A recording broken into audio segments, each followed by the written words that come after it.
الحمد للہ رب العالمین والصلاة والسلام علی سید الانبیاء والمرسلین اما بعد فاعوذ باللہ من الشیطان الرجیم بسم اللہ الرحمن الرحیم۔ سورۃ الروم چل رہی تھی اور تقریباً 54 آیات کی تفسیر مکمل ہو گئی ہے۔ آگے اللہ تبارک و تعالیٰ نے ارشاد فرمایا کہ وَيَوْمَ تَقُومُ السَّاعَةُ يُقْسِمُ الْمُجْرِمُونَ، اور جس دن قائم ہوگی قیامت تو قسم کھائیں گے مجرمین، ما لبثوا غیر ساعہ، کہ ہم تو دنیا میں ایک گھڑی کے علاوہ نہیں ٹھہرے، یعنی بالکل مختصر وقت کے لیے ہم ٹھہرے ہیں اور پھر یہاں پر آ گئے۔ کذالک کانوا یؤفکون، وہ ایسے ہی اوندے منہ گرتے ہیں، یعنی ان کی عقلیں ایسی اوندھی ہو جاتی ہیں، پاگل سے ہو جاتے ہیں اور ان کی عقلیں کام کرنا چھوڑ دیں گی، کیونکہ جب آدمی قیامت میں پہنچے گا تو حقیقتاً جو کچھ گزر چکا ہے وہ انہیں لمحہ بھر کا ہی محسوس ہوگا۔ جیسے آپ اب بھی اگر چاہیں تو غور و تفکر کر لیجئے، آنکھیں بند کیجئے اور آپ کی جو بھی عمر ہے، مثلا آپ 40 سال کے ہیں، 30 سال کے ہیں، 15 سال کے ہیں، 20 سال کے ہیں، پچھلے تمام ایام پہ آپ غور و تفکر کریں، آپ کو بڑے مختصر سے لگیں گے۔ اگر آپ باتیں سوچنا بھی چاہیں کہ کیا کیا ماضی میں ہوا ہے تو گنتی کی چند باتیں آپ کو یاد آئیں گی، اس کے علاوہ بس ذہن کام کرنا چھوڑ دیتا ہے۔ تو جتنا وقت گزر جاتا ہے وہ یقیناً بہت ہی مختصر محسوس ہوتا ہے۔ اسی طریقے سے جیسے ابھی موجودہ حالت میں آپ کو سابقہ وقت قلیل لگ رہا ہے، ایسی ایک وقت آئے گا کہ جب ہم مریں گے اور قبر میں پہنچیں گے تو پوری زندگی انتہائی قلیل لگے گی۔ پھر ہم جب قبر کی ہزاروں برس کی زندگی گزار کے میدان محشر میں پہنچیں گے تو وہ سابقہ زندگی اور عالم برزخ کا جتنا وقت گزرا ہے یہ سب کا سب بہت قلیل محسوس ہوگا۔ لہٰذا جب یہ اتنا قلیل حقیقتاً ہے، آخرت کے مقابلے میں تو بہت قلیل ہے، تو ان آیات سے یہی سمجھانا مقصود ہے زندہ لوگوں کو، ابھی موجودہ لوگوں کو، کہ اس پہ غور و تفکر کر لو کہ بعد میں جا کر اس وقت کو قلیل سمجھنا کوئی فائدہ نہیں دے گا۔ واقعی وقت قلیل ہے، اب اس کو قلیل سمجھو اور اس مختصر سے وقت میں عبادات کو بوجھ مت سمجھو کہ تمہیں بہت ہی حقیقتاً قلیل وقت میں عبادت کرنی ہے اور پھر کثیر وقت میں، بڑے وقت میں جا کے اس کا فائدہ حاصل کرنا ہے۔ لہذا تم پر عبادت کسی بہت بڑے وقت کے لیے مخصوص نہیں کی گئی، تمہیں بہت لمبے عرصے کے لیے عبادات کا یا گناہوں سے بچنے کا مکلف نہیں بنایا گیا، بلکہ ایک مختصر سے وقت کے لیے ہے جس کا اختصار تمہیں آخرت میں جا کے ضرور محسوس ہوگا۔ تو یہ کفار آپس میں کہہ رہے ہوں گے کہ ہم تو دنیا میں بہت مختصر سے ٹھہرے، تو اللہ نے فرمایا کہ ان کی عقلیں کام کرنا چھوڑ دیں گی اور ان کو جو زندگی کی جو ہمارے ہاں جیسے طوالت ہوتی ہے 40 سال زندہ رہے، 50 سال، 60 سال یا 100 سال، یہ بھی ان کو بڑا مختصر سا محسوس ہوگا۔ وَقَالَ الَّذِينَ أُوتُوا الْعِلْمَ وَالْإِيمَانَ، اور کہیں گے وہ کہ جنہیں علم اور ایمان دیا گیا تھا، لَقَدْ لَبِثْتُمْ فِي كِتَابِ اللَّهِ إِلَى يَوْمِ الْبَعْثِ، کہ ضرور بے شک تم ٹھہرے رہے ہو اللہ تبارک و تعالیٰ کی کتاب میں اٹھنے کے دن تک۔ اللہ کی کتاب سے مراد لوح محفوظ، کہ تم نے کوئی قلیل وقت نہیں گزارا، تم نے کوئی کثیر وقت نہیں گزارا، یعنی ایسا نہیں ہے کہ تمہیں طویل وقت گزارا ہو لیکن وہ کثیر ہو گیا، یا قلیل وقت گزارنا تھا وہ لمبا ہو گیا، بلکہ یہ تو اللہ تعالیٰ کی لوح محفوظ میں پہلے ہی لکھا ہوا تھا اور جتنا لکھا ہوا تھا اتنا وقت تم نے گزارا ہے۔ اس کو یہ مت سمجھو کہ ہم تو بہت مختصر وقت میں آ گئے، بلکہ وقت واقعی وہ بہت ہی ایسا تھا کہ وہ طویل محسوس ہوتا ہے، اور طویل تھا اس اعتبار سے کہ جب تم وہاں پر تھے تمہیں طویل لگ رہا تھا، اب وہ تمہیں وہی طویل وقت مختصر لگ رہا ہے۔ تو یہ تمہارا احساس ہے آخرت کا جو بہت ہی بڑا معاملہ ہے، ہمیشہ ہمیشہ کے لیے اب آگے جو وقت کی قید ہی ختم ہو جائے گی، نہ دن رہیں گے، نہ رات رہیں گے، نہ سال، نہ گھنٹے، سب ختم، پھر ہمیشہ ہوگا بس، اور پھر یہ گھنٹے ونٹے نہیں ہوں گے، نہ دن رات ہوں گے، تو تمہیں اس وجہ سے وہ بڑا مختصر لگ رہا ہے، لیکن وقت تم نے اتنا ہی گزارا ہے جتنا اللہ نے لوح محفوظ میں تمہارے لیے لکھ دیا تھا۔ فَهَذَا يَوْمُ الْبَعْثِ، تو یہ ہے وہ اٹھنے کا دن جس کا تم پہلے انکار کرتے تھے۔ وَلَكِنَّكُمْ كُنْتُمْ لَا تَعْلَمُونَ، اور لیکن تم علم نہیں رکھتے ہو، تمہیں شعور نہیں تھا، تمہیں علم نہیں تھا، تمہاری گمراہی نے تمہارے دلوں پہ تالے لگا دیے، تم نے نبیوں کا کہنا نہیں مانا، انبیاء علیہ السلام کی باتیں تمہیں معمولی لگتی تھیں، نیک لوگ جو تمہیں سمجھاتے تھے تم ان کا مذاق اڑاتے تھے، وہ تمہیں دنیا کے اندر بیوقوف پاگل نظر آتے تھے، اپنی زندگی ضائع کرنے والے نظر آتے تھے، لیکن آج بتاؤ اب میدان محشر میں اٹھنے کے بعد وہ سب کہاں چلا گیا؟ تمہاری تیزی، تمہاری تراری، تمہارا ذہن کا استعمال، تمہاری زبان کی روانی، وہ چرب زبانی کہاں چلی گئی؟ پھر کچھ بھی نہیں ہو سکتا۔ اس لیے ہم اپنے ان مسلمان بھائیوں اور بہنوں سے بھی گزارش کرتے ہیں کہ جب وہ دین کے خلاف بولنا شروع کرتے ہیں، اللہ کی پابندیوں کے خلاف بولنا شروع کرتے ہیں، تو بولتے ہی چلے جاتے ہیں اور دوسروں کے لیے بھی اللہ کی طرف مائل ہونے کے راستے بند کرنے کی کوشش کرتے ہیں، اس وقت یہ آپ کوئی بڑا کام نہیں کر رہے، کوئی اچھا کام نہیں کر رہے، آپ شیطان کی امداد کر رہے ہیں۔ اور آپ بھی اللہ نہ کرے میدان معاشر میں جا کر یہ ضرور محسوس کریں گے، اگر اللہ راضی نہ ہوا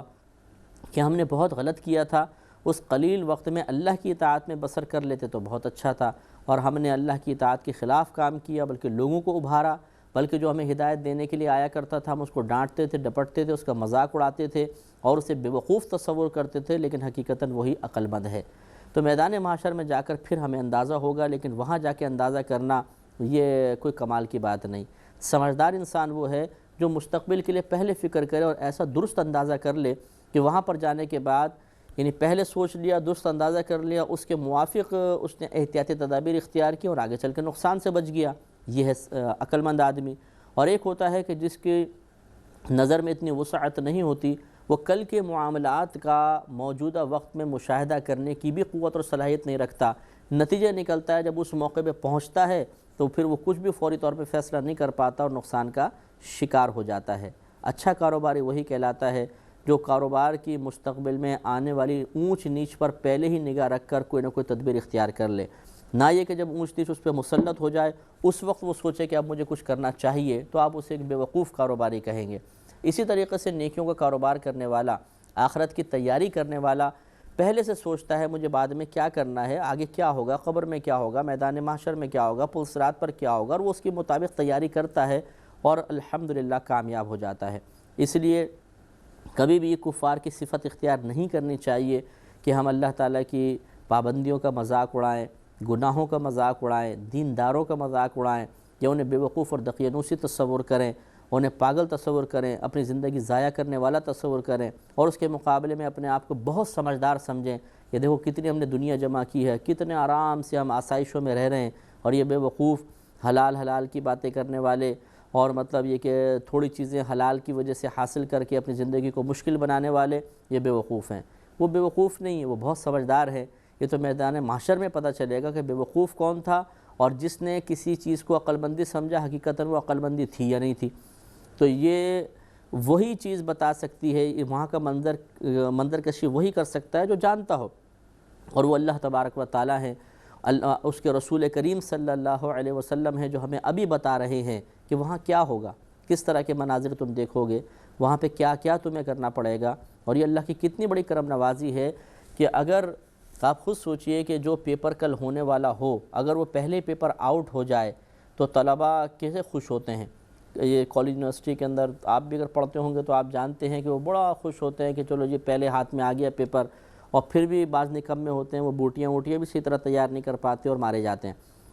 تو اسی طریقے سے دیکھیے اللہ تعالیٰ نے میدان محشر کا پیپر دنیا میں آؤٹ کر دیا،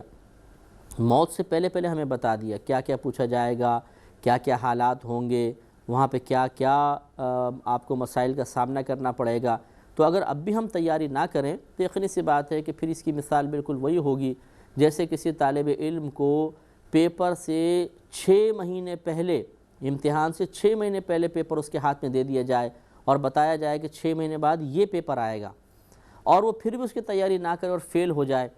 تو آپ اس کے بارے میں کیا کہیں گے؟ تو بالکل جو کہیں گے وہی پھر ہمیں اپنے بارے میں بھی سوچنا چاہیے کہ سب کچھ موجود ہے، لیکن آخرت کی تیاری کے سلسلے میں آج کل کرنے والا انتہائی بے وقوف ہوتا ہے۔ یاد رکھیے آخرت کے سلسلے میں آج ہی ہونی چاہیے، دنیا کے سلسلے میں کل ہو سکتی ہے، تو آخرت کے لیے تیاری آج ہی کرنی ہے، اس کو کل پہ نہ ڈالیے، رمضان پر موقوف نہ کریں، اسے یہ نہ کہیں کہ چلو اچھا ابھی تو ہفتہ ہے، اب جو جمعہ آئے گا نا اس سے انشاءاللہ جمعہ بھی پڑھوں گا اور اس کے بعد میں بس تیاری شروع کر دوں گا۔ یہ غلط طریقہ ہے، اس سے پہلے بھی موت آ سکتی ہے، اور پھر وہاں پہ جانے کے بعد ایسا نہ ہو کہ ہم بھی پچھتاتے ہوئے کہہ رہے ہوں کہ مختصر وقت تو تھا، اگر تیاری کر لیتے تو کتنا اچھا ہوتا، لیکن پھر پچھتانا نفع نہیں دے گا۔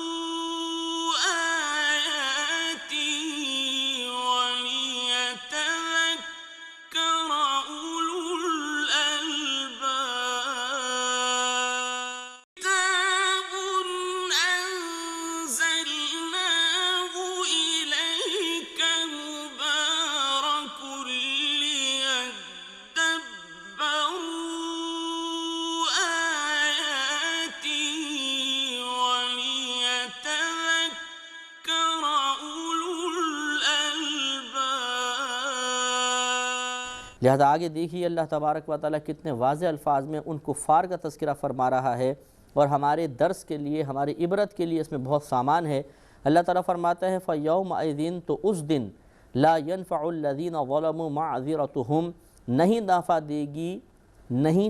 دے گی ان لوگوں کو جنہوں نے دنیا میں ظلم کیے تھے ان کا معذرت کرنا، ان کی معذرتیں ان کو اب نفع نہیں دیں گی۔ وَلَا هُمْ يُسْتَعْتَبُونَ، اور نہ ان سے کوئی یہ طلب کرے گا کہ اب تم اللہ کو راضی کرو۔ یعنی اگر وہ عذر بیان کریں گے، اللہ سے معافیاں مانگیں گے، اللہ تعالیٰ اب معاف کر دے، واقعی ہماری تو عقل ماری گئی تھی، واقعی ہمیں تو سوچنا چاہیے تھا، سمجھنا چاہیے تھا،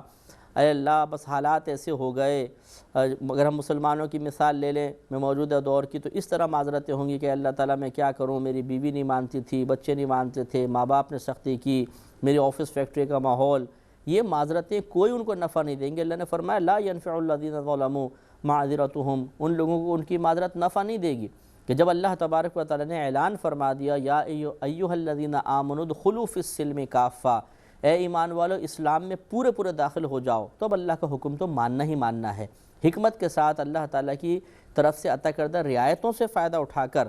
ہر دور میں ہمیں دین پر چلنا ہوگا۔ جس نے دین کو معمولی سمجھ کے چھوڑ دیا تو پھر وہاں جا کے معذرت کرنا کوئی نفع نہیں دے گا، اور نہ ان سے یہ کہا جائے گا اچھا چلو اب کسی طرح اللہ کو راضی کر لو، ایسا بھی نہیں ہے، بلکہ ان کو روک دیا جائے گا کہ اب تمہاری معذرت کوئی نافع نہیں ہے،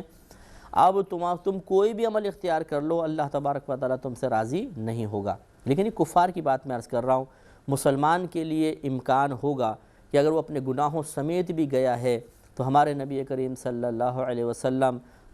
دیگر انبیاء علیہ السلام، صحابہ کرام، اولیاء اعظام، قرآن عظیم، رمضان کا مہینہ، اس کے علاوہ دیگر مومنین مومنات، علماء، فقہاء، یہ سفارش کریں گے، اللہ کی اجازت سے شفاعت کریں گے اور ہماری بخشش کا سامان ہو سکتا ہے۔ لیکن انسان کو یہی سوچنا چاہیے کہ اگر اللہ نہ کرے، اگر خدا ناراض ہوا تو کیا ہوگا؟ اگر خدا نخواستہ میری سرکشی کی وجہ سے، کم علمی کی وجہ سے، دین کو نہ سیکھنے کی وجہ سے میرا ایمان ہی دنیا میں ضائع ہو گیا،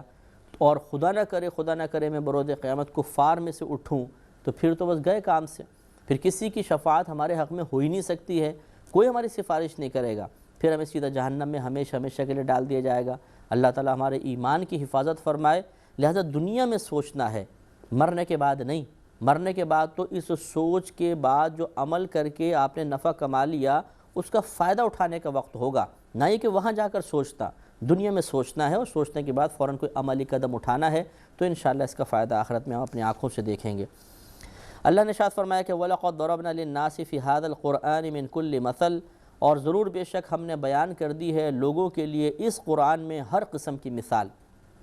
عذاب کی بھی، ثواب کی بھی، جنت کی مثالیں، دوزخ کی مثالیں، آخرت کی مثالیں، اللہ تعالیٰ کی عظمت اور قدرت کے اوپر دلیل، اور اس کو مثالوں سے اللہ نے سمجھایا، ہر طرح کی چیزیں بیان فرما دی ہیں۔ وَلَئِن جِئْتَهُمْ بِآیَةٍ، اور اگر آپ ان کے پاس کوئی نشانی لے کر آئیں، لَيَقُولَنَّ الَّذِينَ كَفَرُوا، تو ضرور کہیں گے وہ لوگ جو کافر ہوئے، ان انتم الا مبطلون، کہ آپ تو صرف کہ نہیں تھے تم مگر باطل پر۔ یعنی کوئی بھی ان کے پاس نشانیاں لے آئی جائیں مگر وہ وہی کہیں گے کہ تم تو باطل پر تھے، تو یہ انتہائی غلط اقدام ہے۔ تو ہمیں بھی چاہیے کہ مثالوں سے جو اللہ نے قرآن میں نصیحت بیان فرمائی ان سے سبق حاصل کریں، اپنی عملی زندگی کو بہتر بنائیں اور اپنے باطنی احوال کو خصوصاً درست کریں، تو انشاءاللہ عز و جل آخرت کی تیاری کے سلسلے میں یہ چیز بہت ہی معاون ثابت ہوگی۔ كَذَلِكَ يَطْبَعُ اللَّهُ عَلَى قُلُوبِ الَّذِينَ لَا يَعْلَمُونَ، اسی طرح مہر لگا دیتا ہے اللہ تبارک و تعالیٰ ان لوگوں کے دلوں پر جو جانتے نہیں ہیں، یعنی جو جان بوجھ کے سیکھتے نہیں ہیں، یا سیکھنے کے بعد بھی، سمجھنے کے بعد بھی اگنور کرتے ہیں، تو پھر اللہ تبارک و تعالیٰ ان کو موقع دیتا ہے، ہدایت کے تمام اسباب ان کی طرف متوجہ کر دیتا ہے، لیکن جب وہ تمام اسباب ہدایت کو نظر انداز کرنے کی عادت ڈال لیں تو پھر اللہ تعالیٰ ان کے دل پہ مہر لگا دیتا ہے اور پھر ان کو ہدایت نصیب نہیں ہوتی۔ لہذا آگے اپنے حبیب کریم صلی اللہ علیہ وسلم کو تسلی دیتے ہوئے اللہ نے ارشاد فرمایا فاصبر، اے حبیب کریم تو آپ صبر فرمائیے، ان وعد اللہ حق، بے شک اللہ تبارک و تعالیٰ کا وعدہ حق ہے کہ اللہ آپ کو ان پہ بلندی عطا فرمائے گا، کوئی بات نہیں، نہ ماننے دیں۔ وَلَا يَسْتَخِفَّنَّكَ الَّذِينَ لَا يُوقِنُونَ، اور یہ آپ کے دل کو تنگ نہ کریں وہ لوگ جو آخرت کا یقین نہیں رکھتے ہیں، یا آپ کے دل کو تنگی میں مبتلا نہ کر دیں۔ یعنی ایسا نہ ہو کہ آپ کا دل اتنا زیادہ مغموم ہو جائے اور آپ ایسے مایوسی میں گرفتار ہو جائیں کہ ان کے عذاب کے لیے جلدی کریں، ایسا نہیں، بلکہ اپنے حبیب کو اللہ تبارک و تعالیٰ نے بڑی رحمت کے ساتھ بھیجا، انہیں رحمت للعالمین بنایا، اور اس کے باوجود پھر اللہ تبارک و تعالیٰ نے اپنے حبیب کو اسی طرح کی نصیحتیں فرمائیں کہ آپ بالکل اپنے دل پر یہ بات لے کر نہ جائیں، نہ ایسا ہونا چاہیے کہ اتنی تنگ دلی پیدا ہو جائے ان کے نامناسب مسلسل رویے کی بنا پر کہ آپ بھی سابقہ انبیاء علیہم السلام کی طرح ان کے لیے عذاب کی دعا کرنے لگ جائیں، کیونکہ ان نبیوں نے بھی یقینی سی بات ہے کہ اپنی نفسانی خواہش کے تابع ہو کر نہیں کی، وہ اللہ کے حکم سے تھی، انہیں پتہ تھا کہ عذاب ہوگا اس وقت، اور یا پھر اللہ تعالیٰ نے ان کو دعا کی توفیق عطا فرمایا، انہوں نے دعا کر دی، لیکن اللہ تبارک و تعالیٰ نے یہ پسند نہیں فرمایا کہ اس کے حبیب کریم صلی اللہ علیہ وسلم اجتماعی طور پر اپنی امت کی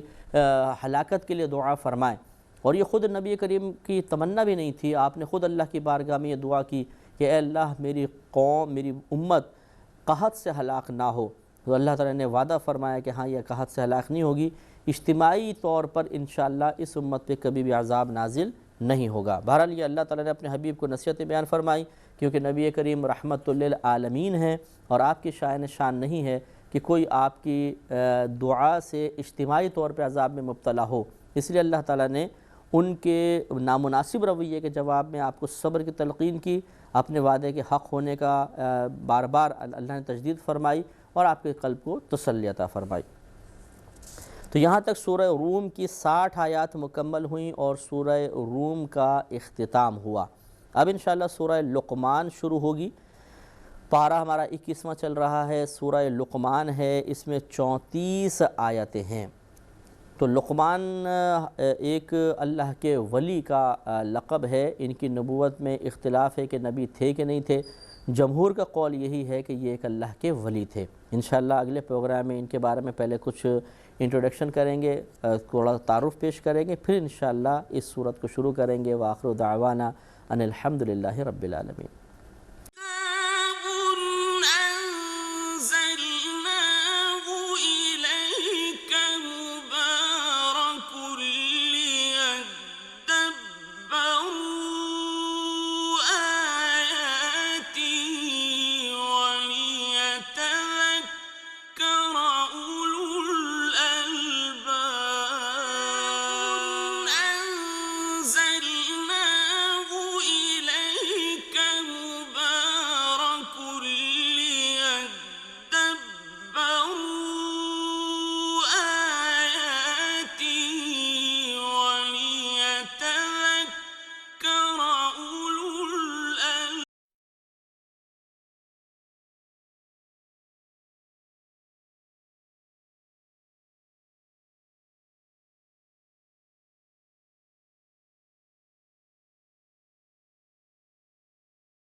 الحمدللہ رب العالمین والصلاة والسلام علی سید الانبیاء والمرسلین، اما بعد فاعوذ باللہ من الشیطان الرجیم، بسم اللہ الرحمن الرحیم۔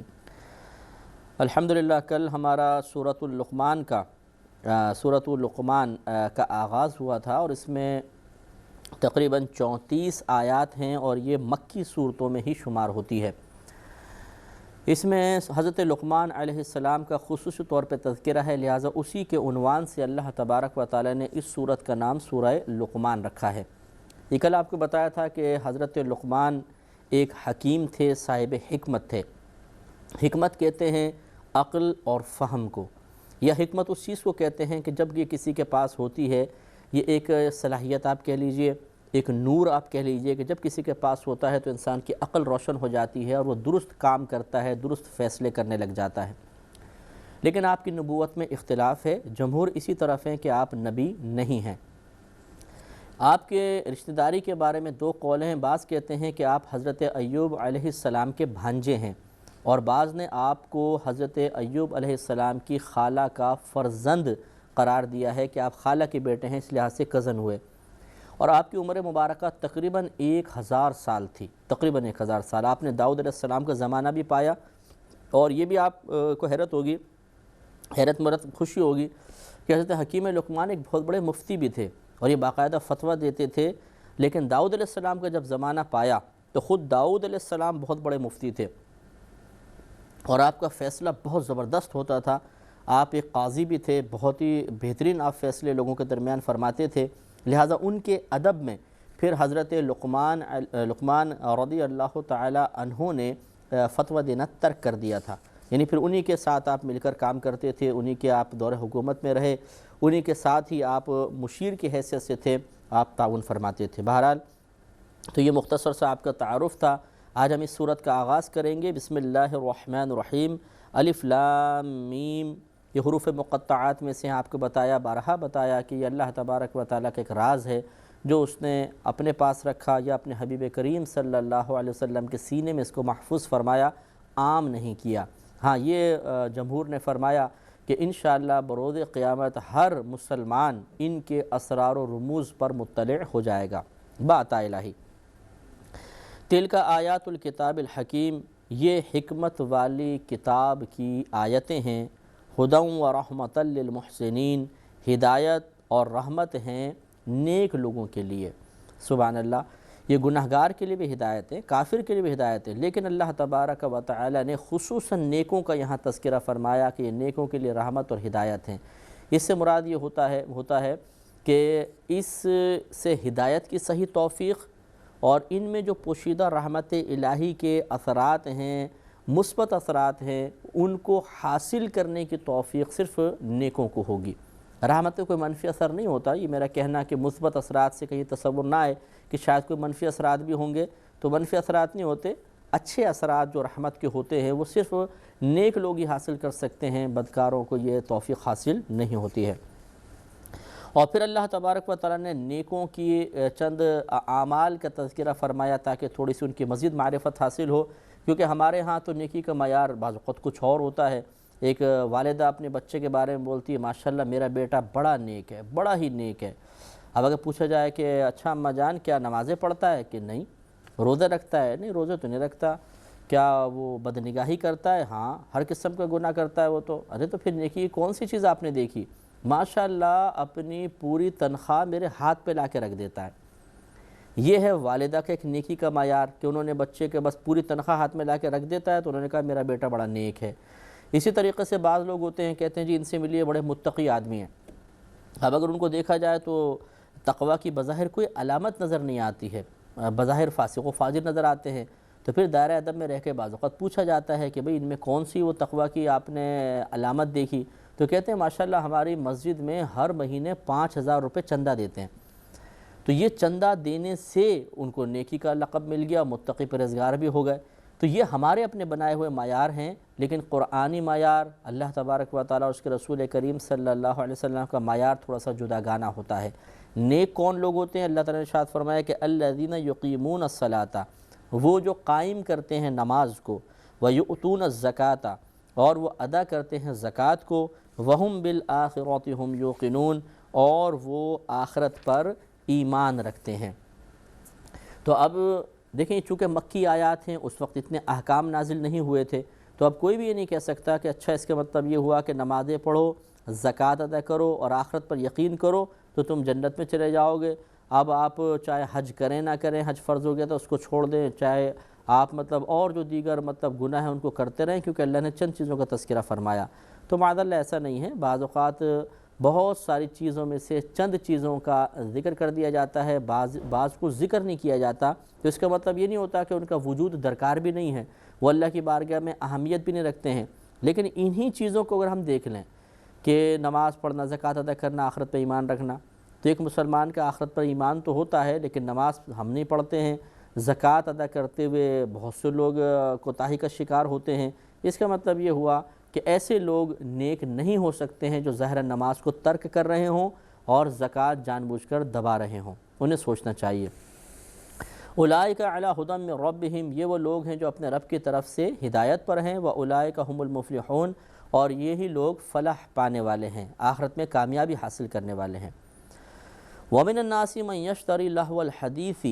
اور لوگوں میں سے بعض وہ ہیں جو خریدتے ہیں کھیل کود کی چیزیں، لہو الحدیث، کھیل کی باتیں خریدتے ہیں۔ اس سے مراد نضر بن حارث تھا۔ یہ جب اس نے دیکھا کہ نبی کریم صلی اللہ علیہ وسلم نے قرآنی آیات کی روشنی میں قوم سمود و عاد کا تذکرہ کیا تو یہ سفر پر گیا، تو اس نے وہاں سے ایرانیوں کے اور فارس کے جو رہنے والے تھے ان لوگوں سے وہ بہت ساری اس نے مواد حاصل کیا، اجمیوں کی کہانیاں تھیں اس میں، رستم، سہراب کی، اسفندیار وغیرہ کی، اور وہ لا کر پھر وہ وہاں پہ کفار کو جمع کیا اور کہا کہ دیکھو یہ نبی تمہیں قوم سمود و عاد کے واقعات سناتے ہیں، میں تمہیں یہ واقعے سناؤں گا۔ تو پھر وہ لوگ جب وہ لے کر بیٹھ گیا تو آپ کو پتہ ہے کہ قصے کہانیوں کے اندر تو بڑی اٹریکشن ہوتی ہے کہ مزہ آتا ہے، محبت کی کہانیاں بھی تھیں اس میں اور جنگوں کے واقعات اور حالات اور یہ ادھر ادھر کی کہانیاں، تو لوگ اس کے گرد جمع ہو گئے اور نبی کریم صلی اللہ علیہ وسلم کی طرف ان کا میلان کم ہوا، یعنی وہ کفار جو جا کے شاید کچھ قرآن سن لیتے وہ اس کی وجہ سے وہاں پر جمع ہو گئے، تو اللہ تبارک و تعالی نے اس کی شدت کے ساتھ مذمت فرمائی کہ وَمِنَ النَّاسِ مَن يَشْتَرِي لَهْوَ الْحَدِيثِ، اور لوگوں میں سے بعض وہ ہیں جو خریدتے ہیں کھیل کود کی باتیں، لِيُضِلَّ عَن سَبِيلِ اللَّهِ بِغَيْرِ علم، تاکہ وہ گمراہ کر دے اللہ تعالیٰ کے راستے سے بغیر کسی علم کے، یعنی جہالت کے ساتھ گمراہ کر دے لوگوں کو، وَيَتَّخِذَهَا هُزُوًا، اور اسے ہنسی مذاق کا نشانہ بنا لیں، یعنی ہنسی مذاق کا ذریعہ بنا لیں۔ اولئک لہم عذاب مہین، یہ وہ لوگ ہیں کہ ان کے لیے ذلت کا عذاب ہے۔ اس سے معلوم یہ ہوا، پہلے بات سمجھ لیں کہ لہو اس چیز کو کہتے ہیں کہ جو ہمیں ہمارے دل میں غفلت پیدا کرے اور اللہ تبارک و تعالیٰ کی یاد سے غافل کر دے، گناہوں کی طرف مائل کرے، کسی نیکی کی ادائیگی کے راہ میں رکاوٹ بن جائے، وہ تمام چیزیں لہو میں شامل ہوتی ہیں۔ اب چاہے وہ کرکٹ ہو، اگر آپ کرکٹ کھیل رہے ہیں اور نمازیں نہیں پڑھتے ہیں اس دوران تو یہ لہو ہے۔ اسی طرح اگر آپ ڈائجسٹ پڑھ رہے ہیں، ناول وغیرہ پڑھ رہے ہیں تو ان میں جو کہانیاں ہوتی ہیں یہ بھی سب لہو کے اندر شامل ہوتی ہیں کہ وہ خرافاتی ہوتی ہیں۔ اسی طرح جو بھی فلمیں ہیں، ڈرامے ہیں، یہ بھی لہو کے اندر شامل ہوں گے۔ اسی طرح جتنے بھی دوست احباب اگر آپ کو اللہ کے راستے سے روکتے ہیں اور فضول باتیں یا فحش باتوں میں مشغول کر کے دل کو غفلت میں مبتلا کرتے ہیں تو وہ لہو میں شامل ہو جائیں گے۔ تو اس سے یہ معلوم ہوا کہ ہر ایسی چیز کہ جس کو اگر آپ بنیاد بنا کے لوگوں کو اپنی طرف مائل تو کر لیتے ہیں لیکن لوگ اس کی بنا پر اللہ تعالیٰ کے راستے سے دور ہو جاتے ہیں، نمازوں سے بے رغبتی پیدا ہوتی ہے، دین اجتماعات سے بے رغبتی پیدا ہوتی ہے، نصیحت کے باتیں سننے سے بے رغبتی پیدا ہوتی ہے، تو پھر اس کے لیے اللہ کی وعید آپ دیکھ لیجئے کتنی شدید ہے۔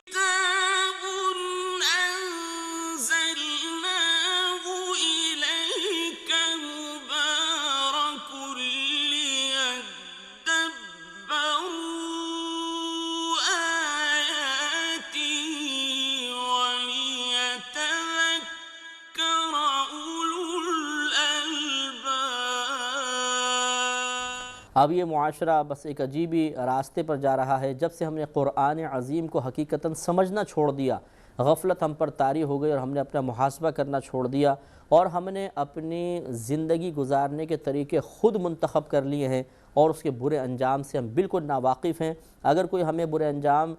سے آشنا کرنا بھی چاہتا ہے قرآن و حدیث کی روشنی میں تو ہمیں دشمن محسوس ہوتا ہے، بڑا برا لگتا ہے، کیونکہ ہمارے آرام میں کوئی مخل ہو جائے، ہمارے مزوں کے سلسلے کو توڑنے کی کوشش کرے، نفسانی خواہشات کی تکمیل کی راہ میں رکاوٹ بننے لگ جائے تو ہمیں بہت برا محسوس ہوتا ہے۔ لیکن آج یہ برا محسوس ہونا کل ہو سکتا ہے کہ ہمیں بہت رلائے۔ آج ان باتوں کی جو ہم برا سمجھ رہے ہیں، ان باتوں کی برائی کو نظر انداز کر کے ان کی برکات کو حاصل کر لینا ہو سکتا ہے کل ہمیں بہت ہی خوش و خرم رکھے، اس لیے سوچنا چاہیے اور ہر شخص اپنا اپنا محاسبہ کرے کہ کہیں میں ان لوگوں میں شامل تو نہیں جو اس قسم کی صلاحیت رکھتے ہیں کہ دوسروں کو اپنی طرف مائل کر کے اللہ کے راستے سے روک رہے ہیں۔ تو میں زیادہ تفصیل میں نہیں جاتا ہوں، کیونکہ میں پھر ایک ایک چیز کو لے کے چلوں تو بہت سے لوگ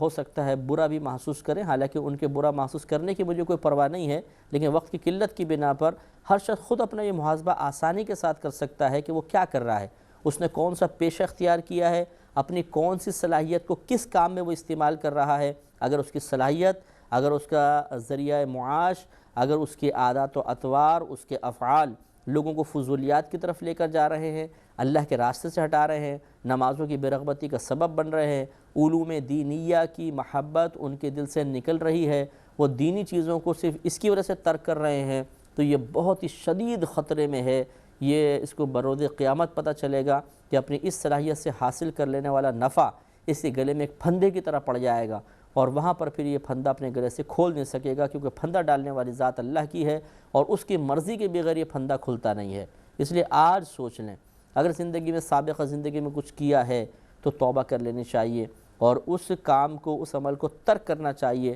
جو لوگوں کو غفلت کی طرف لے کر جاتا ہے۔ آگے ارشاد فرمایا وَإِذَا تُتْلَىٰ عَلَيْهِ آیاتنا، اب یہی نضر بن حارث کے بری جو عادات ہیں اس کو اللہ تعالیٰ بیان فرما رہا ہے۔ وَإِذَا تُتْلَىٰ عَلَيْهِ آیاتنا، اور جب تلاوت کی جاتی ہیں اس پر ہماری آیات، وَلَّا مُسْتَكْبِرًا، تو وہ پھر جاتا ہے تکبر کرتا ہوا، كَأَن لَّمْ يَسْمَعْهَا، گویا کہ اس نے انہیں سنا ہی نہیں ہے، كَأَنَّ فِي أُذُنَيْهِ وَقْرًا، گویا کہ اس کے کانوں میں روئی ٹھونس دی گئی ہے، ٹھوسی ہوئی روئی، وقر کہتے ہیں روئی کو، جیسے وہ بنا کر پھر کان کے اندر ٹھونس دیا جائے کہ آواز ہی نہ آئے، تو اس کو وقر کہتے ہیں۔ تو گویا کہ اس کے کانوں میں وقر ہے، یعنی ٹھوسی ہوئی روئی ہے۔ تو فَبَشِّرْهُ بِعَذَابٍ أَلِيمٍ، تو اے حبیب کریم صلی اللہ علیہ وسلم آپ اسے دردناک عذاب کی خوشخبری سنائیے۔ دیانتداری کے ساتھ سوچئے، کافر کی مذمت اللہ تعالیٰ بیان فرما رہا ہے اور آخر میں اس کے لیے دردناک عذاب کی وعید ہے، سخت وعید ہے۔ تو ذرا سوچئے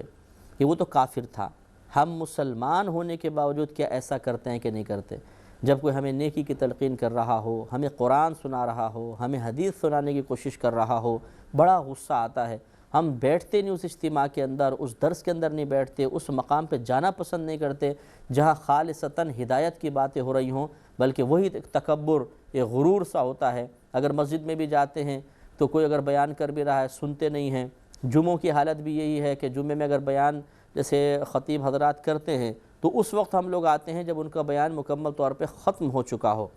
یہ ہو سکتا ہے خطیب کی اپنی خطا بھی ہو کہ لوگوں کی نفسیات کے مطابق وہ بیان نہیں کر رہا، لیکن اگر وہ اچھا بیان کر رہا ہے تو اسے سننے کے لیے بھی لوگ تیار نہیں ہوتے، آخر میں ان کی عادت ہوتی ہے کہ آتے ہیں۔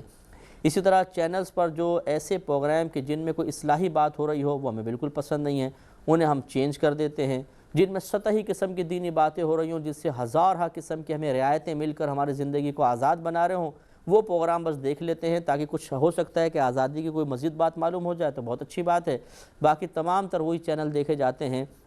کہ جو ہمیں اللہ تبارک و تعالیٰ کی یاد سے مکمل طور پر غافل کرنے میں معاون ہوتے ہیں۔ تو تھوڑا سا سوچ لیجئے، غور کر لیجئے کہ کہیں خدا نخواستہ نضر بن حارث کی یہی عادات ہمارے اندر تو نہیں ہیں کہ ہم جب ہمارے سامنے قرآن سنایا جائے، حدیث سنائی جائے یا کسی چینل پہ کوئی بات ہو تو غصہ آ جاتا ہے اور ہم اس کو بند کر دیتے ہیں، نفرت کا اظہار کرتے ہیں، وہ بات ہمیں اچھی نہیں لگتی ہے۔ تو یہ ایک بری صفت ہے، اس سے ہمیں بچنے کی کوشش کرنی چاہیے۔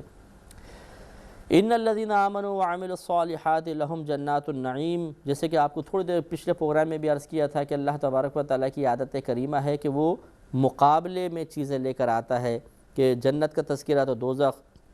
دوزخ کا ہے تو جنت، کافر کا تذکرہ کیا تو مسلمان کا، گمراہی تو ہدایت،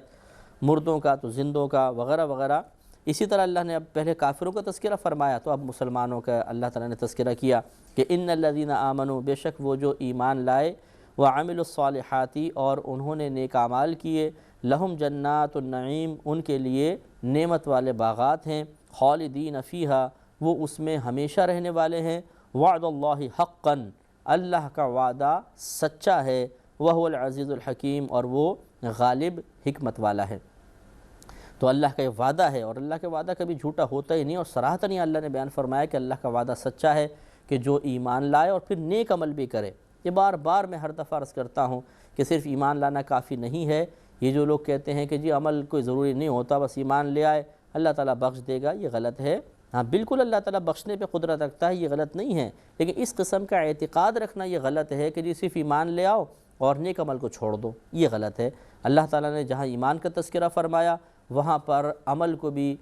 فراموش نہیں فرمایا، بلکہ بار بار عمل کا تذکرہ کیا، حتیٰ کہ سورہ عصر میں ارشاد فرمایا کہ وَالْعَصْرِ إِنَّ الْإِنسَانَ لَفِي خُسْرٍ، عصر کی قسم، تمام انسان خسارے میں ہیں، إِلَّا الَّذِينَ آمَنُوا وَعَمِلُوا الصَّالِحَاتِ، مگر وہ جو ایمان لائے اور انہوں نے نیک عمل کیے۔ اس کا مطلب یہ ہے کہ صرف ایمان لانے سے انسان خسارے سے باہر نہیں ہوگا، بلکہ نیک اعمال کا ارتکاب بھی اسے کرنا ہی پڑے گا۔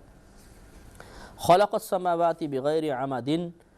اللہ تعالیٰ نے آگے اپنی قدرت کا اظہار کرتے ہوئے ارشاد فرمایا کہ خلق السماوات بغیر عمد ترونہا، اس نے پیدا کیا آسمانوں کو بغیر ایسے ستونوں کے کہ جس کو تم دیکھ سکو۔ تو دیکھیے ہے کوئی ستون، آسمان جو چھت کی طرح زمین کے اوپر مسلط ہے، وہ کہیں ستونوں سے ٹکا ہوا ہو، کوئی بیم نظر آئے، کچھ بھی نہیں ہے۔ یہ اللہ کی عظیم قدرت ہے۔ وَأَلْقَى فِي الْأَرْضِ رَوَاسِيَ أَن تَمِيدَ بِكُمْ، اور اس نے ڈال دیے زمین میں لنگر کہ تمہیں لے کر کانپے نہیں۔ یعنی یہ زمین اگر یہ نہ ہوتا، پہاڑ نہ ہوتے، تو ہو سکتا ہے کہ سمندر اتنا کثیر ہے، اس کے وزن کی وجہ سے زمین عدم توازن کا شکار ہو جاتی۔ تو اللہ تعالیٰ نے اس طریقے سے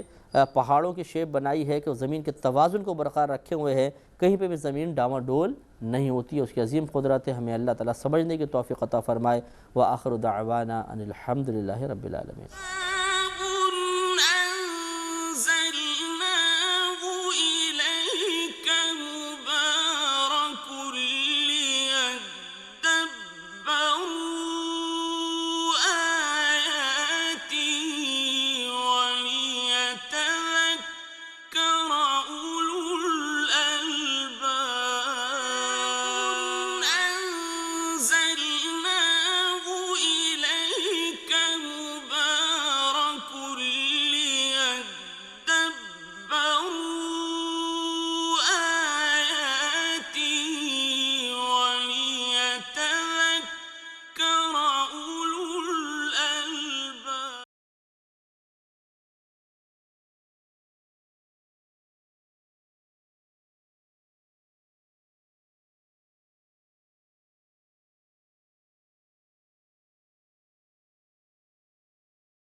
الحمد للہ رب العالمین والصلاة والسلام علی سید الانبیاء والمرسلین، اما بعد فاعوذ باللہ من الشیطان الرجیم، بسم اللہ الرحمن الرحیم۔ سورۃ اللقمان چل رہی تھی اور اس کی تقریباً 10 آیات کی تفسیر ہو چکی تھی۔ 10ویں آیت ابھی چل رہی تھی، اس کا ایک حصہ ہوا تھا اور آخری حصہ باقی تھا۔ اس میں اللہ تبارک و تعالی نے ارشاد فرمایا کہ خلق السماوات بغیر عمد ترونہا، پیدا کیا اس نے یعنی اللہ تبارک و تعالی نے آسمانوں کو بغیر ایسے ستونوں کے جو تم دیکھ سکو، یعنی جو تمہیں نظر آئیں، ایسے ستونوں کے بغیر اللہ تبارک و تعالی نے آسمان کو پیدا فرمایا۔ وَأَلْقَى فِي الْأَرْضِ رَوَاسِيَ أَن تَمِيدَ بِكُمْ، اور زمین میں لنگر ڈال دیے کہ تمہیں لے کر کانپے نہیں۔ وَبَثَّ فِيهَا مِن كُلِّ دَابَّةٍ، اور اس میں ہر قسم کے جانور پھیلا دیے۔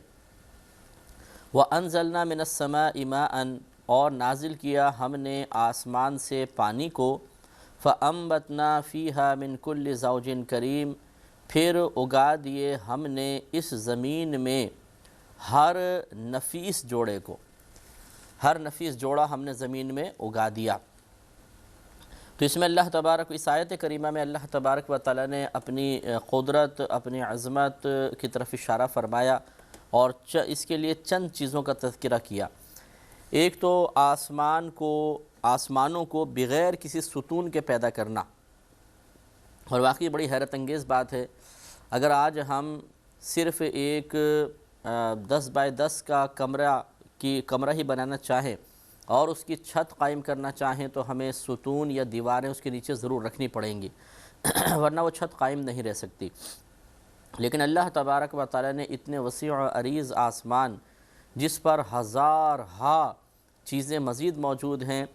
ستارے وغیرہ ہیں، سیارے ہیں، اور ان کو بنایا اور بغیر کسی ستون کے اس کو قائم کر دیا، جس سے معلوم ہوتا ہے کہ وہ ذات بہت عظمت والی ہے اور وہ ذات جو کرنا چاہے وہ کر سکتی ہے۔ وہ بہت ہی عقل و فہم سے ورا ہے، اس کی جتنی قدرتیں ہیں، اس کی جتنی صفات ہیں، ان کا درست اندازہ ہم کر ہی نہیں سکتے۔ اسی طرح اللہ نے جب زمین کو پیدا فرمایا تو آپ دیکھتے ہیں کہ 3/4 زمین میں پانی ہے، سمندر ہے، اور 1/4 خشکی ہے۔ تو یقینی سی بات ہے کہ وزن کی وجہ سے کہیں پہ کچھ وزن، کہیں پہ کچھ وزن، زمین کا کانپنا یہ ایک عقلی سی بات تھی، لیکن اللہ تبارک و تعالی نے اس انداز سے پہاڑوں کو پیدا فرما دیا کہ زمین میں ایک توازن اور ٹھہراؤ آ گیا اور یہ ہمیں لے کر کانپتی نہیں ہے۔ یہ بڑا کمال ہے۔ اتنے بڑے بڑے پہاڑ ہیں کہ جنہیں اپنی جگہ سے ہٹانا یہ انسان کے بس کی بات نہیں۔ اتنے بلند و بالا پہاڑ یقینی سی بات ہے کہ اللہ تبارک و تعالی نے ہی پیدا فرمائے۔ یہ کوئی اتفاقی طور پر نہیں پیدا ہو گئے کہ چلیں ہوائیں چلی ہوں گی پھر آ کے مٹی جمتی گئی اور پہاڑ بن گئے، بلکہ نظر آتا ہے کہ کوئی ایک ذات ایسی ہے کہ جس کی ایک کاریگری ہے اور اس نے بہت ہی سوچ سمجھ کر مخصوص مقامات پر ان پہاڑوں کو تعمیر فرمایا ہے۔ وَبَثَّ فِيهَا مِن كُلِّ دَابَّةٍ، پھر آگے بیان فرمایا کہ ہم نے زمین میں ہر طرح کے جانور پھیلا دیے، اور واقعی آپ دیکھیے کہ کتنے خوبصورت جانور، ہر علاقے کے اعتبار سے مختلف، ہر موسم کے لحاظ سے مختلف۔ اس سے بھی ظاہر ہوتا ہے کہ یقیناً اللہ تبارک و تعالی نے ان جانوروں کو یعنی کسی ذات نے ان کو پیدا کیا ہے، خود بخود یہ مختلف رنگ کے اندر، مختلف نسلوں کے اندر، مختلف عادات و اطوار اور مختلف موسموں کے لحاظ سے اپنے آپ کو ڈھال لینے والے جانور یہ ویسے نہیں پیدا ہو گئے۔ ان کی عادتیں کسی نے بنائی ہیں، ان کی خصلتیں کسی نے بنائی ہیں، ان کو کھال، ان کو بال کسی نہ کسی ذات نے عطا فرمائے ہیں۔ تو آپ یہ دیکھیے گا کہ مثال کے طور پہ ایک جانور افریقہ میں ہے جہاں سخت گرمی ہوتی ہے، پھر وہاں سے اسے پاکستان لایا جاتا ہے تو وہ اسی کے مطابق اس کا مزاج بدل جاتا ہے۔ بعض ایسے ہوتے ہیں جو مخصوص علاقوں میں ہی رہ سکتے ہیں، جیسے ٹھنڈے علاقوں میں رہنے والے، انہیں اگر آپ گرمی میں لے آئیں گے تو وہ ہلاک ہو جائیں گے، لیکن بعض ایسے ہوتے ہیں جو سخت گرمی میں رہتے ہیں، اس سے کم گرمی میں لائیں تو وہ برداشت کر لیتے ہیں آسانی سے اور زندہ رہتے ہیں، لیکن پھر وہ ادھر کے ہی عادی ہو جاتے ہیں۔ اب اگر آپ انہیں سخت گرمی میں لے کے جائیں تو ہلاک ہو جائیں گے۔ تو یقینی سی بات ہے کہ ان طبیعتوں میں جو فرق پیدا ہو رہا ہے، کوئی نہ کوئی تو اس کو کنٹرول کر رہا ہے۔ ایسا تو نہیں کہ سب کچھ اتفاقی طور پہ ہوتا چلا جا رہا ہے، ایسا نہیں ہوتا۔ تو لازمی طور پر ایک ذات ایسی ہے کہ جس نے اتنے وسیع افعال، اتنی عادات، اتنی خصلتیں پیدا فرمائے اور انہیں مختلف جانوروں میں تقسیم کیا۔ اس سے اللہ تبارک و تعالیٰ کی وسعت علمی کا بھی اندازہ ہوتا ہے۔ آج کل جانوروں پر فلمیں بنائی جاتی ہیں، مخصوص جانور لے لیتے ہیں اور کئی سال تک، بعض اوقات 2 سال تک ان کو واچ کیا جاتا ہے، پھر ان کے عادات و اطوار، ان کے انڈے وغیرہ، جیسے جانور ہیں تو انڈے وغیرہ، پرندے ہیں تو انڈے وغیرہ کے طریقے، کتنے انڈے دیتے ہیں سال میں، کس طریقے سے ان کو سہتے ہیں، کیسے ان میں سے بچہ نکلتا ہے، کس طرح وہ پرورش کرتے ہیں، اس کی تحقیقات کی جا رہی ہیں، ان پہ کتابیں لکھی جا رہی ہیں۔ ہر جانور پہ تقریباً اس طرح تحقیق جاری ہے۔ تو غور و تفکر کرنا چاہیے کہ جانوروں میں جو مختلف خصلتیں ہمیں نظر آتی ہیں، عادات نظر آتے ہیں، تو یقینی سی بات ہے کسی ذات نے اس کو پیدا کیا ہے اور وہ ذات بڑی وسیع علم والی ہے کہ اس طرح ان کے قلب میں چیزیں الہام فرمانا کہ کب ان کو مثلا بچے کو دانہ دینا ہے تو کتنا دانہ کھلانا ہے، کس انداز سے اس کو پالنا ہے۔ اسی طرح مختلف جانور مختلف انداز سے اپنے بچوں کو پالتے ہیں۔ اب مگرمچھ کا ہی دیکھ لیجئے کہ جو مادہ مگرمچھ ہوتی ہے یہ کنارے پر آ کر اور انڈے دیتی ہے، باقاعدہ وہ ساحل کو قریب کی مٹی کھود کر اس پہ انڈے دے دیتی ہے، پھر اس کو دبا کے چلی جاتی ہے۔ خود ہی زمین کی گرمی سے بچے پیدا ہوتے ہیں، پھر وہ انڈے کو پھاڑتے ہیں، پھر یہ آتی ہے کچھ عرصے بعد اس کو کھول دیتی ہے، پھر اس میں سے بچے نکلتے ہیں، سمندر میں چلے جاتے ہیں۔ تو یہ تمام یقینی سی بات ہے کسی نہ کسی نے تو ان کو طریقہ سکھایا ہے، ان کو الہام فرمایا ہے، ایسے تو نہیں آ جاتا۔ آپ انسان کے بچے کو دیکھ لیں، جب وہ پیدا ہی ہوتا ہے کچھ تھوڑا سا چیز پکڑنے کے قابل ہو جاتا ہے تو وہ چیز کو منہ میں لے کے جاتا ہے۔ کسی بچے کو آپ نے نہیں دیکھا ہوگا کہ وہ چیز اٹھا کے کان کے اندر لے گیا، کیونکہ اس کو ایک ذات اس کی رہنمائی کر رہی ہے، اس کے دل میں یہ خیال ڈال دیا گیا ہے کہ تمہیں ہر چیز اپنے منہ میں لے جانی ہے، اور منہ سے وہ ذائقہ محسوس کرتا ہے۔ لہٰذا بچہ شروع سے ہی اس لحاظ سے تربیت یافتہ ہوتا ہے، اسے پتہ ہے مجھے دودھ کہاں سے پینا ہے، کہاں مجھے دودھ ملے گا، وہ مطالبہ کرتا ہے دودھ کا مطالبہ کیسے کرنا ہے۔ ویسے وہ لیٹا رہتا ہے، بھوک لگے گی تو اس کو الہام فرما دے کہ تم رو گے تو تمہیں دودھ مل جائے گا۔ اب اتنا سا بچہ ہے لیکن اسے یہ ضرور پتہ ہے کہ روؤں گا تو دودھ ملے گا، تو وہ خاموش لیٹا رہتا ہے، اور جب بھوک لگتی ہے تو وہ رو کر اپنی بھوک کا اظہار کرتا ہے، اور ماں اس کو دودھ پلاتی ہے یا کھانا کھلاتی ہے۔ تو اس سے معلوم ہوا کہ اللہ تبارک و تعالی بڑا ہی وسعت علم والا ہے، اور اس نے کائنات میں جتنی چیزیں پیدا فرمائی ہیں ان کو مختلف طریقے بھی وہی الہام فرما رہا ہے، ورنہ اتفاق سے ایسی باتیں اس طرح چیزیں نہیں چلتی۔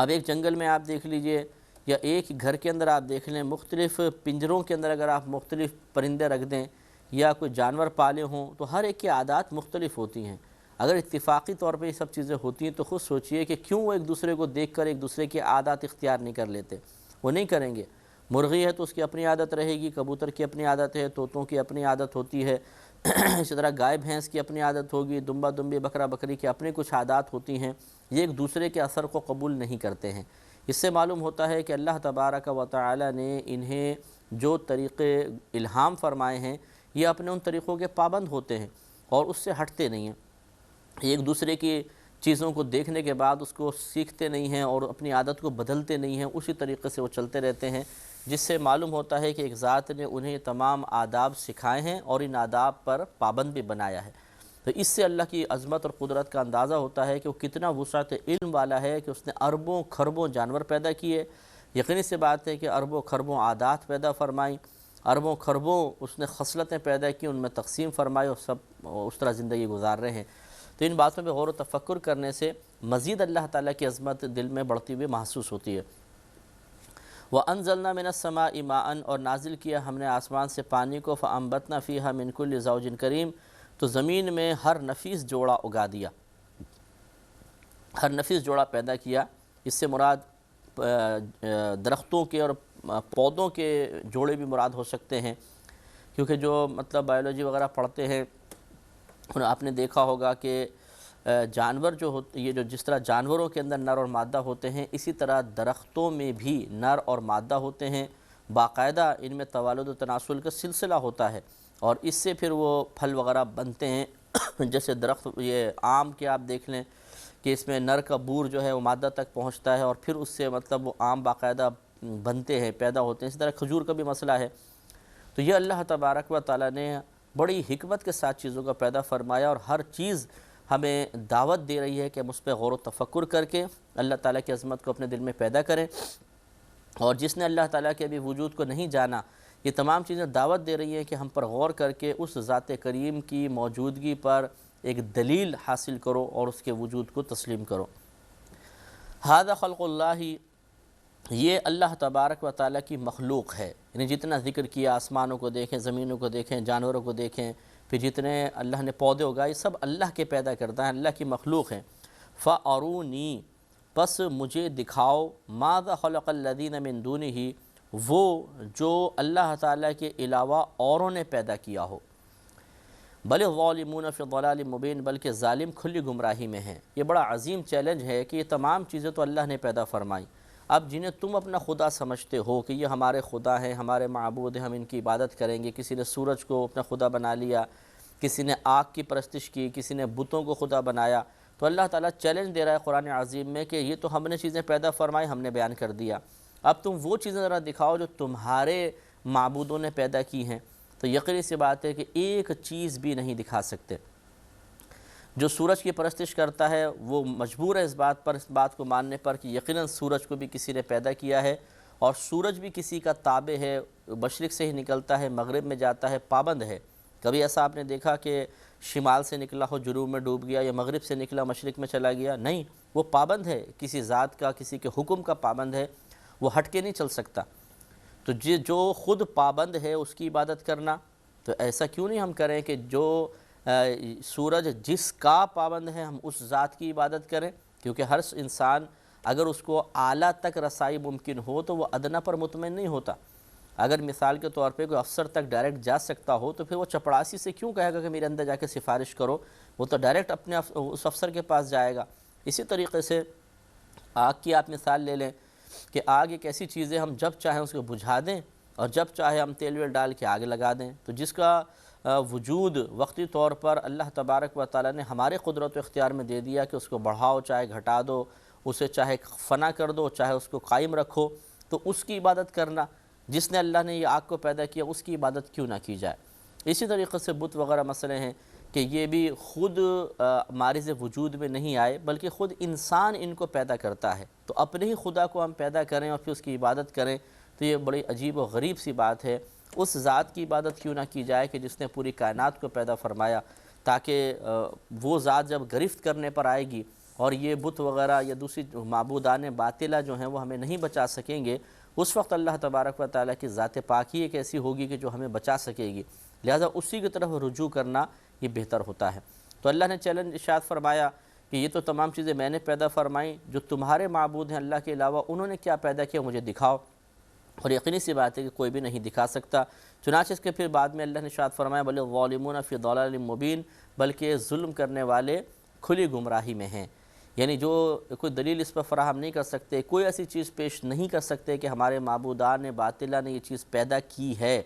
تو انہیں خود سوچنا چاہیے کہ جس کی ہم عبادت کر رہے ہیں وہ کچھ بھی پیدا کرنے پر قادر نہیں، اس کے مقابلے میں ایک ایسی ذات موجود ہے جس نے پوری کائنات کو بنایا، تو اس کی وسعت علمی اور ان کا علم، اس کی قدرت اور ان کی قدرت میں زمین و آسمان، بلکہ اس سے بھی بڑھ کر فرق ہے کہ جس فرق کا ہم اندازہ ہی نہیں کر سکتے، تو کیوں نہ اسی ذات کی طرف رجوع کیا جائے۔ اس کے باوجود اگر کوئی نہ مانے تو یقیناً وہ اپنی جان پر بہت زیادہ ظلم کرنے والا ہے کہ وہ اپنے آپ کو اللہ کے عذاب کے لیے تیار کر رہا ہے، اسی لیے اللہ تعالیٰ نے اس کو ظالم بیان فرمایا کہ بلکہ ظلم کرنے والے ظالم لوگ کھلی گمراہی میں ہیں، واضح گمراہی میں۔ اور یہ واقعی پوشیدہ گمراہی نہیں تو بہت واضح گمراہی ہے کہ آپ یہ دیکھیے کہ اگر کسی کے رسائی افسر تک ہو سکتی ہو اور وہ افسر کو بھول کر اس کے چپڑاسی کے پاس ہی مطمئن ہو جائے، تو یقینی سی بات ہے کہ ہم اسے بیوقوفی کہیں گے کہ تمہاری منزل چپڑاسی نہیں، تمہاری منزل تو یہ ہے۔ تو ایسی ہو گیا ہے ہمارے ہاں بھی سسٹم دنیا کے اندر کہ بعض لوگوں نے نچلی چیزوں پر ہی اطمینان حاصل کر لیا ہے۔ اللہ تعالیٰ کی ذات پاک کی بارگاہ میں رسائی حاصل کرنا کوئی مشکل نہیں ہے، لیکن وہ اس طرف نہیں جاتے، تو پھر یہ واضح گمراہی ہے، اس میں کوئی پوشیدگی نہیں ہے۔ وَلَقَدْ آتَيْنَا لُقْمَانَ الْحِكْمَةَ أَنِ اشْكُرْ لِلَّهِ، اور ضرور بے شک ہم نے عطا کی لقمان کو حکمت کہ وہ اللہ تبارک و تعالیٰ کا شکر کرے، یعنی ہم نے یہ حکمت اس کو دی کہ شکر کر تو اللہ تبارک و تعالیٰ کا۔ تو حکمت آپ کے پہلے حضرت لقمان کا میں نے مختصر سا تعارف شروع میں کرایا تھا کہ یہ حضرت ایوب علیہ السلام کے خالہ کے بیٹے ہیں، اور ایک روایت کے مطابق آپ کے کزن ہیں، اور 1000 سال تک تقریباً یہ زندہ رہے تھے۔ داؤد علیہ السلام کا زمانہ بھی پایا تھا، بہت ہی صاحب علم تھے، لیکن یہ نبی نہیں تھے، ان کی نبوت میں اختلاف ہے، اور جمہور اسی طرف ہیں کہ نبی نہیں تھے۔ ہاں یہ بہت بڑے اللہ کے ولی تھے اور بہت ہی صاحب حکمت اور ذہین ترین انسان تھے۔ تو اللہ نے ارشاد فرمایا کہ ہم نے لقمان کو حکمت عطا فرمائی۔ حکمت ایک ایسا نور ہوتا ہے کہ جب یہ انسان کے اندر موجود ہوتا ہے تو اس کی عقل و فہم روشن ہو جاتی ہے، اور وہ ہر درست چیز کو قبول کرتا ہے، بری چیز کو چھوڑ دیتا ہے، ہدایت کی طرف بڑھتا ہے، گمراہی کو ترک کر دیتا ہے، اور اس حکمت کی بنا پر اس کی زبان میں ایک ایسی تاثیر پیدا ہو جاتی ہے اور وہ ایسا اپنے ذہن کو درست طریقے سے استعمال پر قادر ہو جاتا ہے کہ پھر یہ زبان غلط قسم کے بے ترتیب جملے نہیں نکالتی، بلکہ بڑے مناسب، بہت معقول اور وزندار بات سطحی قسم کی نہیں ہوتی ہے، اور بہت ہی مطلب اپنے اندر ہزارہا معانی پوشیدہ رکھتی ہوئی بات اس کی زبان سے نکلتی ہے، جس سے لوگ اس اکتساب فیض کرتے ہیں۔ تو اللہ نے ارشاد فرمایا کہ اور ضرور بے شک عطا کیا ہم نے لقمان کو حکمت کے تو شکر کر اللہ تبارک و تعالیٰ کا، وَمَن یشکر، اور جو اللہ کا شکر ادا کرے فَإِنَّمَا يَشْكُرُ لِنَفْسِهِ، تو وہ محض اپنے ہی نفس کے لیے شکر ادا کرتا ہے۔ یعنی جو اللہ کی شکر گزاری کرتا ہے، اس سے اللہ کو کوئی فائدہ نہیں، بلکہ وہ اپنی ذات کے لیے ہی فائدے کے لیے ہی شکر ادا کر رہا ہے، اس شکر کا فائدہ اسی کی ذات کو پہنچے گا۔ وَمَن كَفَرَ، اور جو ناشکری کرے فَإِنَّ اللَّهَ غَنِيٌّ حَمِيدٌ، تو بے شک اللہ تبارک و تعالی غنی بے نیاز ہے، حمید تمام اس خوبیوں کو سراہا گیا ہے۔ حمید اسے کہتے ہیں جس کے تمام خوبیوں کو سب نے سراہا ہو، اس کی بڑی تعریف کی ہو، اس کا اقرار کیا ہو کہ ہاں یہ بڑی خوبیوں والا ہے، تو اسے حمید کہتے ہیں۔ تو اللہ تبارک و تعالیٰ نے شکر کے بارے میں فرمایا کہ جو شکر کرتا ہے وہ اپنے بھلے کے لیے کرتا ہے، جو ناشکری کرے گا تو اللہ تعالیٰ کو اس کا کوئی نقصان نہیں، کیونکہ وہ تو بے نیاز ہے۔ لہٰذا ہمیں کوشش کرنی چاہیے کہ اللہ تبارک و تعالیٰ کا شکر ادا کرتے رہیں۔ اور یہ آپ کو پہلے بتایا تھا کہ شکر دو طرح کا ہوتا ہے، ایک قولی شکر ہوتا ہے اور ایک فعلی یا عملی شکر ہوتا ہے۔ قولی شکر کا مطلب تو اعتراف نعمت ہے کہ ہم زبان سے اللہ تبارک و تعالیٰ کی نعمتوں کا اعتراف کریں کہ ہاں فلاں فلاں فلاں فلاں نعمت اللہ نے عطا فرمائی، اور جسے الفاظ شکر ہوتے ہیں کہ اللہ تیرا بڑا کرم ہے، بہت شکر ہے کہ تو نے یہ نعمت دی۔ اور قولی اور عملی شکر کا، فعلی یا عملی شکر کا مطلب یہ ہوتا ہے کہ ہم تمام اعضاء کو جو اللہ نے بطور نعمت ہمیں عطا فرمائے صرف اس کی فرما برداری میں خرچ کریں اور ہر قسم کی نافرمانی سے انہیں بچائیں، یہ عملی شکر ہوتا ہے، اور اس کا فائدہ ہمیں ہی ہوگا۔ اللہ تبارک و تعالیٰ ان کے فوائد کے حصول سے بے نیاز ہیں۔ اللہ تعالیٰ ہمیں عمل کی توفیق عطا فرمائے۔ وآخر دعوانا ان الحمد للہ رب العالمین۔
الحمد للہ رب العالمین والصلاة والسلام علی سید الانبیاء والمرسلین، اما بعد فاعوذ باللہ من الشیطان الرجیم، بسم اللہ الرحمن الرحیم۔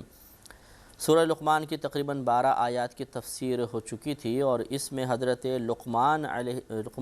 رضی اللہ تعالی عنہ کا تذکرہ شروع ہوا تھا، اور آگے یعنی پہلے اللہ نے ارشاد فرمایا تھا کہ ہم نے لقمان کو حکمت عطا فرمائی کہ وہ ہمارا شکر ادا کرے، اور اب آگے جو آیات آ رہی ہیں ان میں حضرت لقمان نے اپنے صاحب زادے کو کچھ نصیحتیں کی ہیں، جس سے یہ سبق حاصل ہوتا ہے۔ نصیحتیں تو بھی ہم ذکر کریں گے آیتیں، اور اس کا ترجمہ بھی انشاءاللہ عرض کیا جائے گا، لیکن اس سے سبق حاصل ہوتا ہے کہ ایک باپ کو اپنی اولاد کو جہاں دنیاوی اعتبار سے رہنمائی فراہم کرنی چاہیے، وہیں اخروی لحاظ سے بھی اسے فراموش نہیں کرنا چاہیے، کیونکہ دیکھیں دنیاوی مستقبل بہت مختصر سا ہوتا ہے۔ زیادہ سے زیادہ جب بچہ پڑھائی سے فارغ ہوتا ہے تو اس کو دنیاوی مستقبل 30 سال کا ہوگا، 40 سال کا ہوگا، 50 سال کا ہوگا، جبکہ اخروی مستقبل کی کوئی حد ہم مقرر نہیں کر سکتے ہیں۔ کتنے عرصے قبر میں رہیں گے، پھر 50,000 سال کا قیامت کا دن ہوگا، پھر ہم جنت یا دوزخ میں پہنچیں گے۔ اللہ نہ کرے جو دوزخ میں پہنچے، بہرحال کچھ لوگ دوزخ میں جائیں گے جو کفار منافقین وغیرہ ہوں گے، انشاءاللہ ہم تو جنت میں جائیں گے، لیکن بہرحال یہ انسانوں کے اعتبار سے عرض کر رہا ہوں کہ ہم انسان کچھ دوزخ میں جائیں گے، کچھ جنت میں جائیں گے۔ تو باپ کو چاہیے کہ وہ غور و تفکر کرے کہ ایک بچے کا دنیاوی مستقبل ہے جو بہت مختصر سا ہے، اور ایک اخروی مستقبل ہے جو بہت ہی طویل ہے۔ اسے کیا کرنا چاہیے، دنیاوی مستقبل کی کتنی فکر کرنی چاہیے، اخروی مستقبل کی کتنی فکر کرنی چاہیے، اس کے بارے میں نصیحتوں کا سلسلہ کتنا دراز ہونا چاہیے، اور اس کے بارے میں اس کی نصیحتیں کتنی طویل ہونی چاہیے۔ لیکن المیہ یہ ہے کہ آج فی زمانہ دنیا اور مادہ پرستی اتنی ہم پر غالب آ گئی ہے کہ اب باپ کی زبان سے اخروی امور کے بارے میں کلام تو بہت ہی کم نکلتا ہے، اکثر دنیاوی امور کے بارے میں ہی تلقین ہوتی نظر آتی ہے کہ بھئی یہ کام سیکھ لو یہ فائدہ ہوگا، یہ پڑھ لو آگے چل کے یہ فائدہ ہوگا، کچھ پیسے جمع کرو آگے چل کے یہ فائدہ ہوگا، کوئی پلاٹ وغیرہ لے کر رکھ دو آگے چل کے یہ فائدہ ہوگا۔ جتنے بھی نصیحتیں ہوتی ہیں، اکثر ہم نے یہ دیکھا ہے، آپ نے مشاہدہ کیا ہوگا، بلکہ ہم اپنے گھروں کے اندر مشاہدہ کریں تو اب زیادہ تر جو نصیحتیں ہوتی ہیں وہ صرف دنیا کے لیے ہوتی ہیں۔ دیکھیں دنیا کے لیے اچھی اور جائز نصیحت کرنا یہ کوئی منع بھی نہیں ہے، لیکن صرف انہی نصیحتوں کو کافی سمجھنا اور ان کے مقابلے میں آخرت کو بالکل فراموش کر دینا یہ قطعاً غیر مناسب ہے۔ تو ہم دیکھتے ہیں کہ حضرت لقمان رضی اللہ تعالی عنہ نے کس طریقے سے اپنے بیٹے کو نصیحتیں کیں اور کیا کیا نصیحتیں کیں۔ لہذا اللہ تبارک و تعالی ارشاد فرماتا ہے وَإِذْ، اور یاد کرو جب قال لقمان، کہا لقمان نے، لِابْنِهِ اپنے بیٹے کے لیے، وَهُوَ يَعِظُهُ اس حال میں کہ وہ اسے نصیحت کر رہا تھا، یعنی حضرت لقمان نے اپنے بیٹے کو نصیحت کرتے ہوئے ارشاد فرمایا یا بنیا، اے میرے بچے، لا تشرک باللہ